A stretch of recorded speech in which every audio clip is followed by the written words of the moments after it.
Hello everyone, Dragothien here. Welcome back to another Rise of Kingdoms video.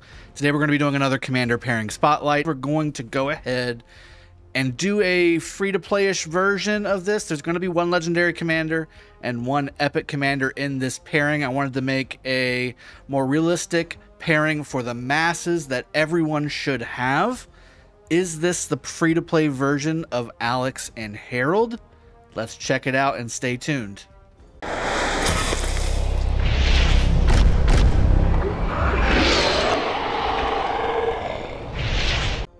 All right, we're here with Alex and Bjorn. Now, this is a pairing that I used on my 40 million account in Kingdom 75. It was a value pairing for a couple reasons. I'm going to show you some reports as I'm chatting here really quickly so you can see some of the damage that it does, and I'm going to explain how it happens.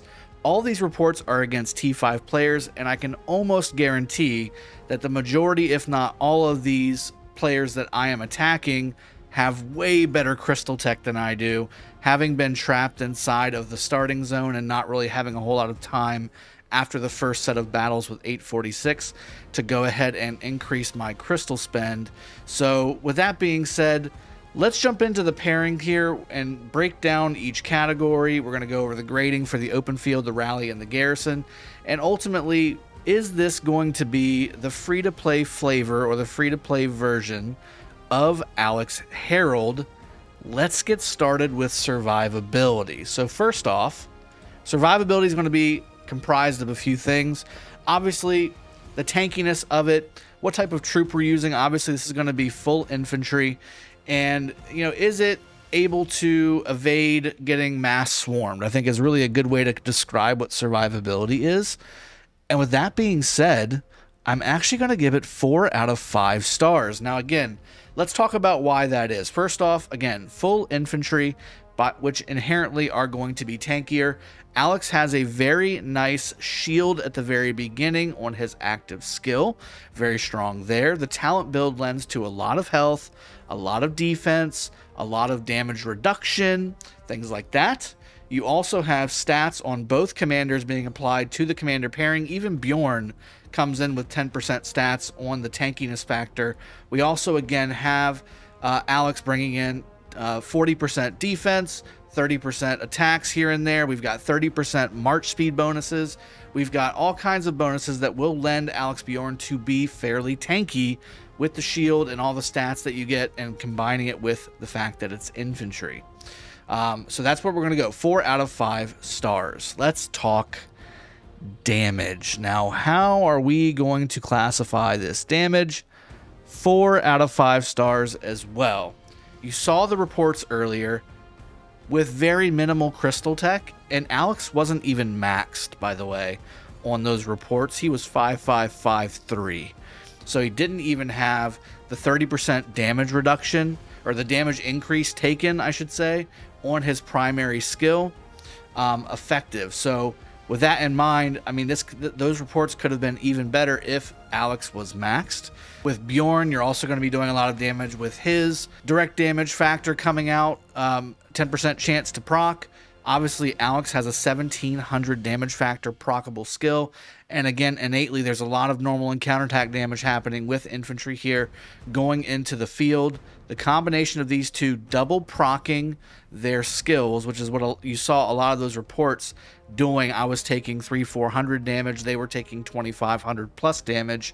That's where that was coming from. Alex was proccing, Bjorn was proccing, and it happens pretty regularly. And to be honest with you, based on my experience, it happened a lot very early in the fight. So if I was hopping out of a city, or if I was going around and starting to swarm something, those double procs went off very quickly. You saw red numbers popping up very, very rapidly. And then on top of that, for extended fights, I saw them happening at least once every skill cycle, maybe even twice per commander. And again, that all stacks up when you're adding in the fact that Bjorn has a skill damage active skill as well, which when expertise is 700 damage factor plus the 800 damage factor proc that he has.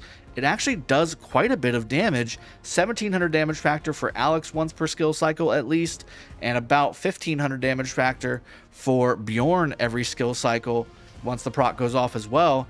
that's a legendary pairing, guys. I mean, to me, that's a legendary pairing, and you're bringing the tankiness of Alex, and you're bringing the skill damage taken increase that Bjorn provides for not only your target, but when he's expertised up to 3 targets in that area. That's pretty strong.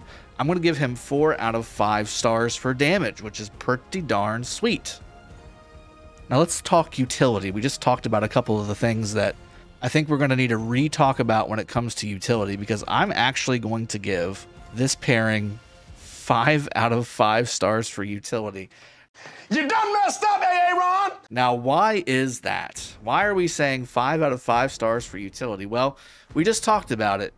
Bjorn has a skill damage taken increase to the target, and then when he's expertised, it's for 3 targets in the up to 3 targets in the area if the fan hits them. You also have Alex, which has not only this shield, which keeps himself alive, but also other allies in the area if it's expertised. And you also have the option, when expertised, of doing a 30% damage taken increase to your target and up to 2 other targets in the area. That's a lot of utility for two commanders here, and really, again, 1 legendary, one epic.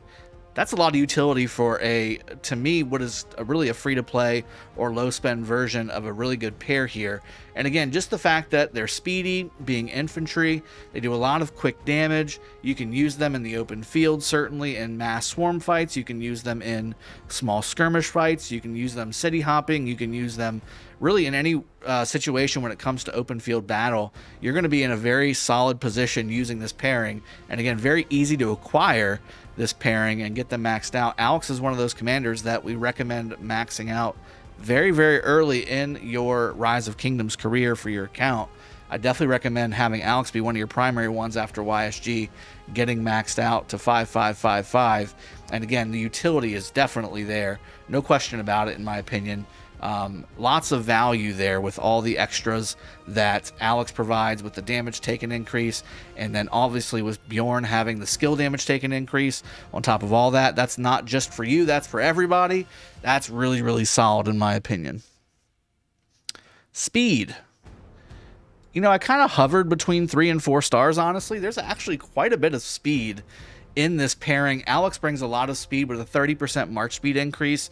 You also have with the talent build, which we'll show you towards the end, a lot of speed in that build as well, and you can get even speedier if you take a talent that I didn't take in favor of some of the other damaging things. But because it's infantry, we stuck with 3 out of 5 stars. This is really the baseline for me if it's a cav march with no speed bonuses. So to me, having a very speedy infantry march, this one usually kept up with my other cav marches whenever I was moving my whole swarm group around on my 40 million account. So with that being said, I mean, to me, it had to be at least 3 out of 5, and that's kind of where I stuck it. 3 out of 5. It's still not cavalry, guys. There's still not mobility trees here, so we're going to be setting it at 3 out of 5, and I think that's a good spot for it. And again, I've already kind of termed this as a free-to-play Alex Harald. Should you invest as a free-to-play player? I think the answer is quite obviously yes. Yes, you should definitely do that. Again, very easy to do. If you're going to be maxing legendary commanders, which you should be as a free-to-play player, it just takes a longer time to do. That being said, I mean, Alex should be one of your first ones that you do max out, and Bjorn's very, very, very easy to max, being a gold key commander, and then certainly with a lot of people having extra epic heads laying around in spades, right? You got thousands of those laying around. No problem there. I think, again, this is I'm kind of coining it. I'm going to say it. It's the Alex Bjorn is the free-to-play version of Alex Harald. Is Alex Harald better? Yeah, I think he is. I think he is. The damage is higher. Again, the survivability might actually be a little bit less on Alex Harald, to be honest, with the defense reduction that Alex gives himself, but the utility is a little bit higher in my opinion as well, with the skill damage taken increase that Bjorn provides. So there may be some actual benefits to using Alex Bjorn over Alex Harald in a group setting. That being said, I mean, Alex Harald is the gold standard for open field infantry if you're not using Guan Leo. And again, I personally actually recommend Alex Harald over Guan Leo on the open field. I think it's just a better overall march. It does more damage more quickly. It's a little speedier, that kind of thing. So to me, that's where it's at. And again, as a free-to-play player, I would definitely recommend this to any free-to-play in my own kingdom or any low-spending player in my own kingdom. If you're starting the game out, this is a great march to get on the field. KVK2 is the earliest that you can do it on. Alex is a 140-day commander, which means you can't use him on the first KVK, but you can use him going forward in KVK2, KVK3, and then of course in Season of Conquest. Bjorn is available day one as well, so you don't have to wait for him at all. This in combination with like a Sun Tzu YSG, and then obviously you can have like maybe a Babar's Ethelfled, a Saladin William 5551, and you've got yourself a very nice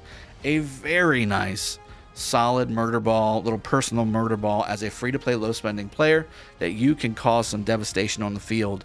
This is a great pairing for me. So let's go ahead and grade them. Open field pairing grade, rally pairing grade, and garrison grade. I'm going to give open field pairing grade an A. Okay, so it's not best in class, and we just talked about it, right? Best in class is Alex Harald and Guan Leo. But A is very, very good. And honestly, there are some advantages to this march over Alex Harald and over Guan Leo. However, Guan Leo, he has a 3-second AoE silence, tons of skill damage being pumped out AoE style very rapidly. And then Alex Harald, again, just pumping out way more damage than Alex Bjorn does with the axes. And again, all the other benefits of Harald having all the stackable damage and attack bonuses that he has. That's the gold standard. That's what S tier is. But this is an A grade tier, in my opinion. This is a very solid A grade tier. And also, just something to keep in mind too, the reports that I was showing you at the very beginning, very mediocre gear. I mean, we're talking epic gear. There's no legendary gear whatsoever. Gatekeeper shield. We're talking Quinn Soul.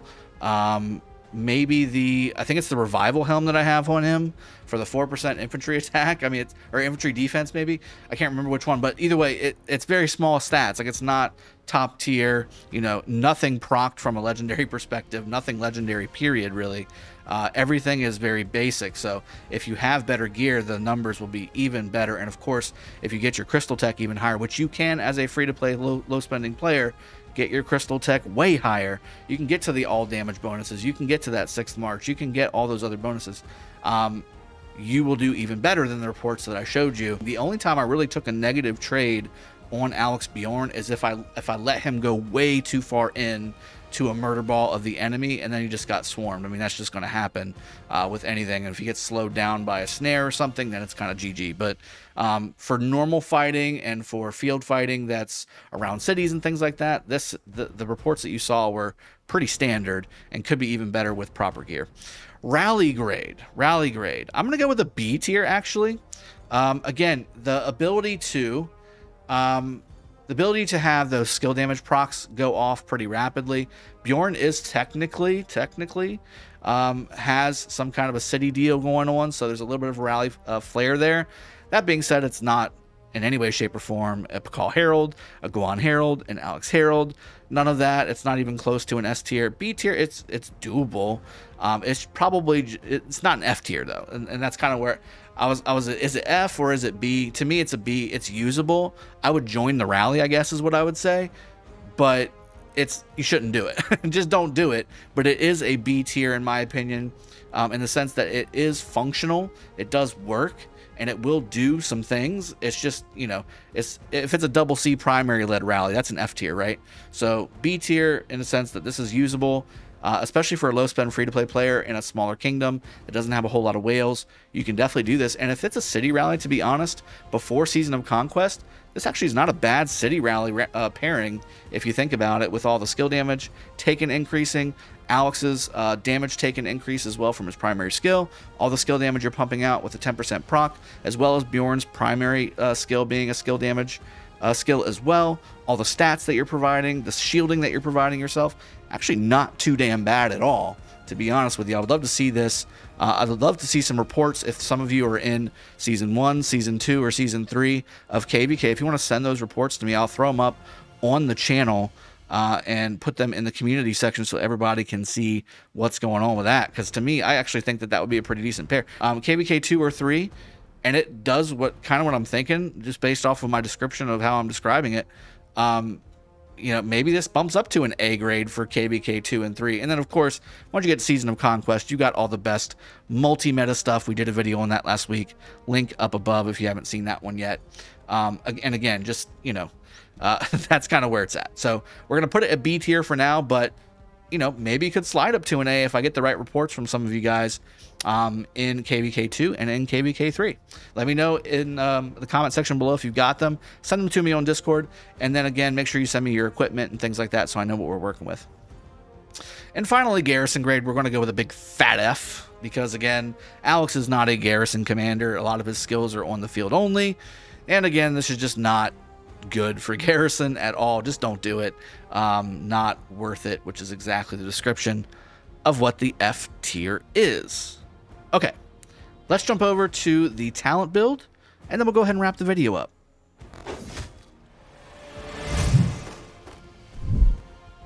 All right, so here we go. This is the talent build I use for open field for Alex, and it gives you a lot of stuff. So first off, you're getting extra stats with elite soldiers because Alex has the attack tree and the versatility tree, which is a hot garbage mess. Nobody ever puts anything into that, seriously anyway.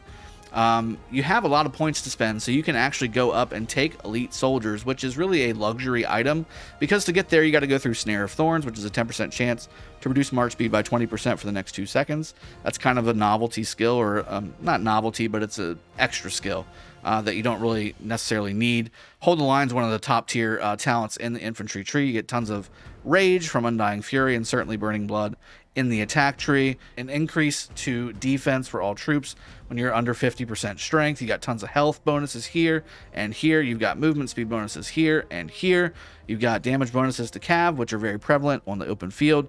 Again, this is if you want, for fleet of foot, if you want to get a little speedier, you can get 6% movement speed here. I just don't know where you're going to take it from. You'd have to take it out of probably elite soldiers. So do you have 6% movement speed, or do you have 1.5 less stats across the board?